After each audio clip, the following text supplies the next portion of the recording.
By now, I know some fans still aren't over the devastating loss to the Vikings, but it's time to move on, guys, and get ready for next year and see what they can do to right the ship and make sure they get over the top. So in this video, I want to talk about the priorities for the Saints going into this offseason, and we're starting right now.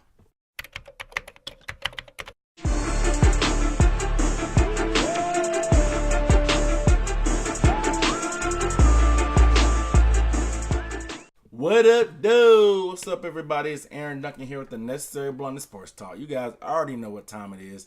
This is the show where we might not tell you what you want to hear, but we're definitely going to tell you what you need to hear. I am your host, Aaron Duncan, and what I do here is I bring you the best coverage and analysis of the best division in the NFL, the NFC South. So if you'd like to see more videos about the Saints, the Bucks, the Panthers, or the Falcons, go ahead and hit the subscribe button below right now and give this video a thumbs up. I really appreciate that. But hey, real quick in the comments below, let me know guys know what you think that the Saints need to address this offseason. What's the position of priority? Do you think it's a backup quarterback for Drew?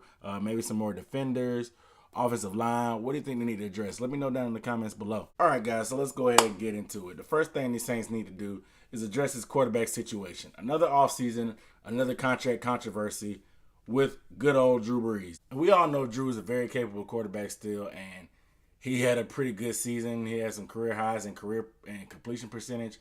But I've been the one before that said that they've been making moves, so the pressure's not all on him because I'm not sure if he can carry a team like he used to anymore. The front office has done a good job of putting Kamara and Ingram around him and making the team more of a run-heavy offense. That way, there's not so much pressure on Drew as his arm starts to go away the older he gets. However, they need to re-sign this guy and look for an heir apparent for him in the draft and get that done ASAP because there's no telling how many years are left. But if you can get a guy that can come in and groom a little bit for maybe a year or two, the transition should be seamless, and with a young backfield, there's no telling what can be able to happen. The second thing is the pass rush. Cam Jordan had a hell of a season, but he can't be the only guy. Towards the end of the year, he was seeing doubles and triple teams. He was getting chipped. They were cutting him. They were doing everything they could to keep him from getting to the quarterback, and it pretty much worked because there's no other threats. You can allocate your resources to one main guy that can dominate a game and let everybody else go one-on-one where you're not really afraid of them. So they need a other guy, somebody else on the edge that can command some respect, takes the pressure off Cam Jordan, and get to the quarterback also. That way you have a good rotation also, keep everybody fresh, and people don't know who to key on. It's a beautiful thing. Number 3. They need to find another dependable weapon on the outside. Yes, Michael Thomas has had a monster career so far with Drew Brees. However, there's no other guys on the outside that can threaten. It seems like it's either Michael Thomas, dump it off the Kamara, or hit one of the tight ends in the seam. Drew is a good job of spreading it around, but they need more weapons because these guys can key off on Michael Thomas, and it's kind of hard for them to find other people to go to. Coleman, Snead, they didn't have the years that we thought they may have. Ted Ginn is good, but he's getting older. Of course, Ted Ginn still has those wheels behind him, but you can't keep counting on this guy that's over 30 and expect him to be the guy you need. You need a real number 2 receiver opposite of Michael Thomas that can keep the defense and secondary honest. Having Ted Ginn as your third option to stretch the field is definitely not a bad thing. We saw the difference that he can make for Drew and open up all the underneath stuff for Kamara to catch those dump offs and do what he does in open field because we know that kid's a monster.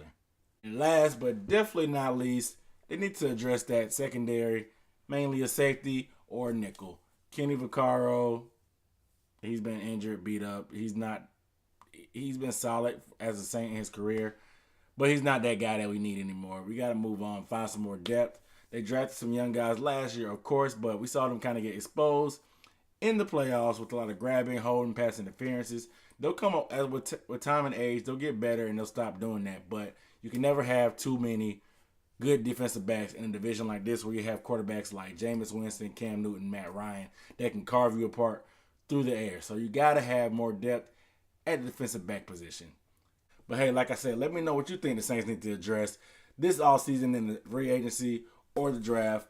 Let me know, was I right? Was I wrong? Did I miss anything out? Let me know in the comments below, guys. Without further ado, this is Aaron Duncan with the Necessary Blunt Sports Talk. I'll see you next time.